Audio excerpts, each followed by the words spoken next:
Hong Kong hits you hard. It's a sensory overload. The neon signs are buzzing, the crowds are pushing, and the air is thick with the smell of a million different things cooking at once. You know the big players. The dim sum spots, the roast goose hanging in windows, but that's only half the story. The real soul, the secret handshake of this city is on the streets. It's in the sweet stuff, the stuff you grab on the go, the sticky, the chewy, the things that cool you down when the humidity is choking you out. Most tourists walk right past the good stuff. They're beelining for the egg waffle, the gai dan jai. And look, I get it. It's a classic for a reason. But you're missing the point if that's all you eat. Hong Kong's dessert game is deep. It's a history lesson in a paper bag. It tells you about trade routes, about making something out of nothing, about tradition that refuses to die. Okay, let's establish a baseline. The egg waffle, or gai dan jai, is king, no doubt. It's the gateway drug to Hong Kong street sweets. Those bubbly, crispy on the outside, soft on the inside spheres are iconic. You see them everywhere, from street carts to fancy cafes, putting ice cream and chocolate sauce all over them. Now, let's talk about its lesser-known cousin, the grid-patterned waffle, or gak zai beng. Think of it as the egg waffle's more structured, more decadent brother. It's a classic waffle, but the Hong Kong style is to fold it in half like a taco and stuff it with the holy trinity of toppings: peanut butter, condensed milk, and sugar. Sometimes they'll throw in some butter for good measure. It's a glorious, messy, and ridiculously satisfying experience. The choice between the two says a lot about you. The egg waffle is for sharing, for plucking off one bubble at a time. The grid waffle is a personal commitment. You don't share a grid waffle. These two waffles represent the duality of Hong Kong street food. One is an international superstar, the other is a local's secret indulgence. Both are cooked on similar carts, often by the same vendor, offering a choice that defines your afternoon. This one is pure theater.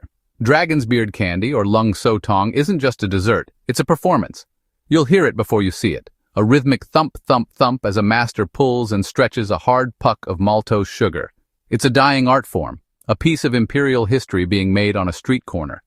The candy supposedly dates back to the Han Dynasty, served to emperors as a delicate melts-in-your-mouth treat. Watching it being made is mesmerizing. It's a magic trick happening right in front of you. The process is insane. They twist it into a figure eight, fold it over, and pull again. With each fold, the number of strands doubles. After about a dozen pulls, that hard ring of sugar has transformed into over 16,000 impossibly thin, silky strands. The master takes a small bundle of these delicate threads and places a filling in the center. The classic filling is a mix of crushed peanuts, sesame seeds, and desiccated coconut. Then, with a few deft movements, they wrap the beard around the filling, creating a small white cocoon. You have to eat it immediately. The moment it hits your tongue, the sugar threads dissolve instantly, leaving you with the crunchy, sweet, and nutty filling. Finding a dragon's beard master is getting harder and harder. Each one you find is a treasure.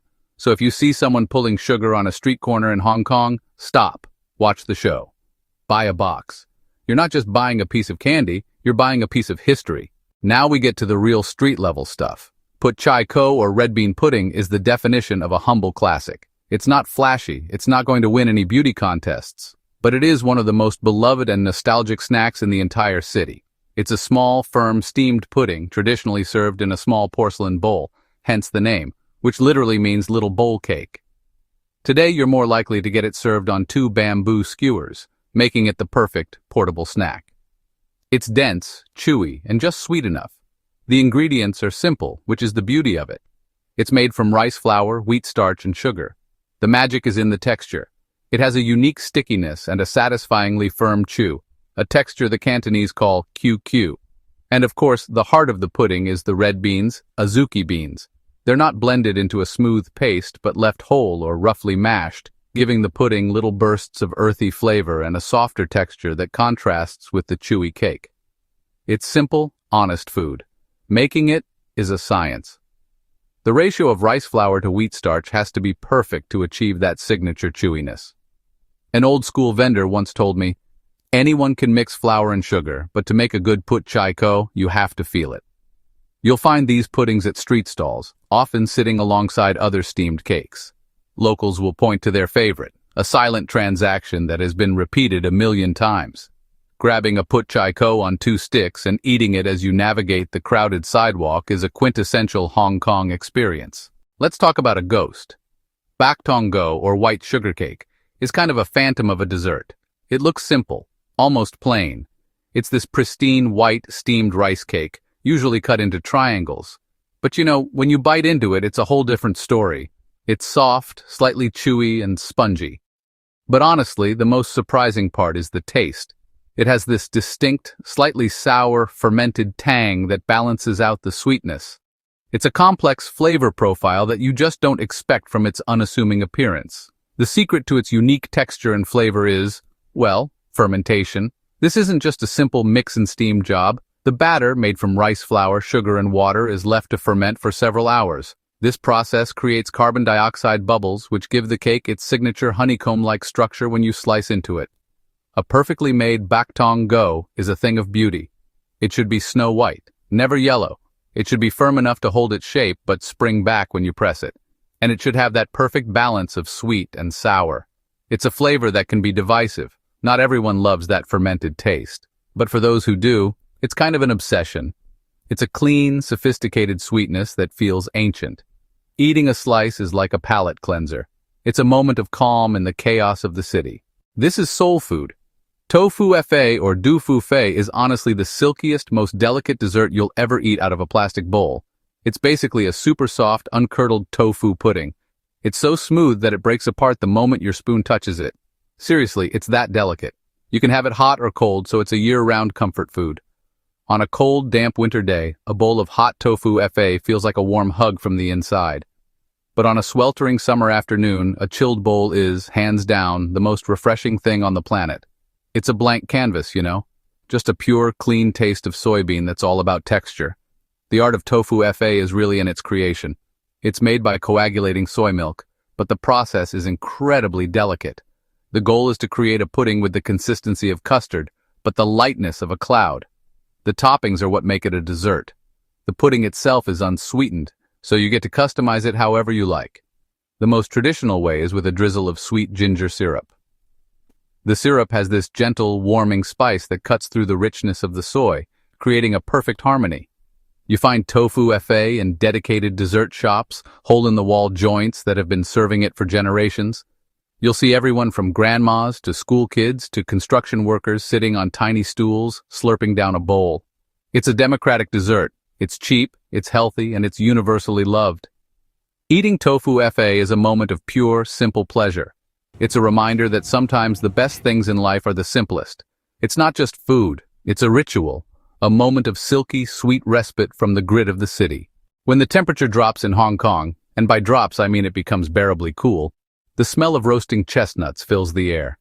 This is the scent of a Hong Kong winter. You'll see mobile carts, big charcoal-fired woks filled with black pebbles, and a man or woman constantly stirring. This is the home of stir-fried chestnuts and roasted sweet potatoes. The chestnuts are the main event.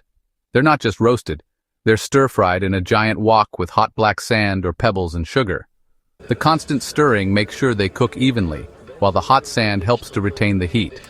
The sugar caramelizes a little on the shells, not to make them super sweet, but to give them a beautiful sheen and a subtle aroma. Then you have the sweet potatoes. These aren't your American Thanksgiving yams covered in marshmallows. These are roasted whole in a large metal drum oven, often part of the same cart. The vendor pulls one out, its skin dark and slightly charred, and weighs it for you. The inside is molten, a vibrant orange or deep purple, depending on the variety. The flesh is incredibly sweet and creamy, with a natural caramelization from the slow roasting. There's nothing added, no butter, no sugar. It's just the pure, unadulterated flavor of the sweet potato intensified by the fire. It's simple, rustic, and deeply satisfying. This is a snack that connects you to the season. It's a communal experience. You see people huddled around the cart, the warmth from the wok warding off the chill. You take your paper bag of chestnuts or your steaming hot sweet potato and walk through the streets, warming your hands and your soul. It's not about intricate techniques or fancy ingredients. It's about fire, sugar, and the earth. It's a raw, fundamental kind of deliciousness.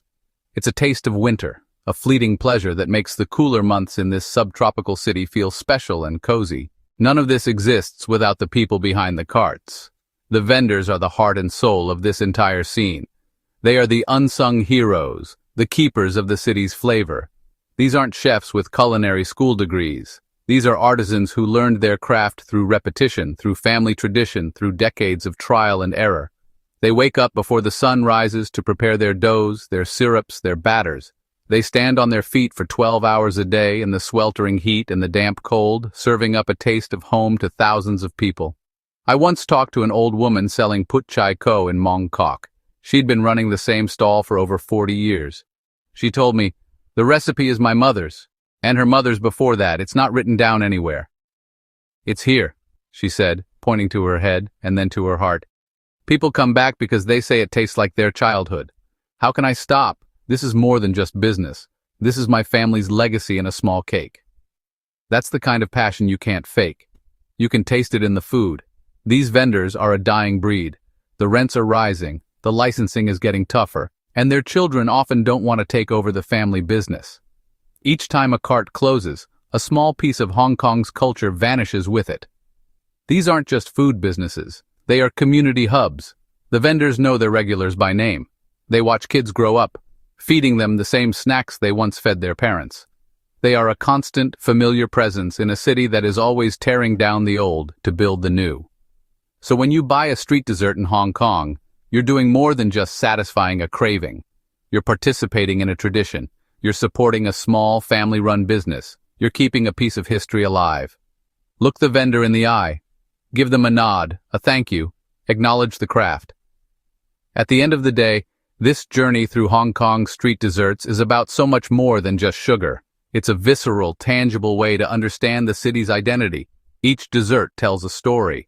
The white sugar cake speaks of ancient fermentation techniques from the mainland. The dragon's beard candy whispers of imperial courts and lost dynasties. The egg waffle, a post-war invention to use up broken eggs, tells a story of resourcefulness and resilience. This food represents the spirit of the Hong Kong people. It's fast, it's efficient, it's adaptable, it's made to be eaten on the move, fueling the city's relentless pace. There's no pretense. It's not about sitting down for a three-course meal. It's about grabbing a moment of joy, a hit of flavor in the middle of a chaotic day. It's democratic food. A billionaire and a construction worker can stand side by side, eating the same tofu FA from the same stall. On the street, everyone is equal. This shared experience, this collective memory of flavors, is what binds the community together. The streets themselves are the dining room. The soundtrack is the clatter of the vendor's walk, the rumble of the MTR, the chorus of 1,000 conversations. The ambiance is the steam rising from a cart, the glow of a neon sign, the crush of the crowd. Eating a hot grid waffle on a chilly evening in Mong Kok or a cool bowl of tofu FA on a humid afternoon in Central is to be fully immersed in Hong Kong. You can't separate the food from the place. They are one and the same. It's a full-body experience that engages all your senses. So when you think of Hong Kong, think beyond the skyscrapers and the shopping malls. Think of the sweetness that thrives in the city's cracks and crevices. These desserts are the city's soul, served in a paper bag or a plastic bowl. They are a testament to the idea that culture isn't just found in museums or concert halls. It's alive on the streets, passed down through generations, and ready to be devoured. To taste these sweets is to taste the real Hong Kong, a city that is complex, resilient, and unapologetically, deliciously itself. For more amazing food and drinks tips and recipes, subscribe to our channel and click the bell icon so you never miss an update from us. Tell us about your thoughts in the comments section. Check out our other videos for more culinary inspiration. We love you. Until next time, keep cooking, stay adventurous.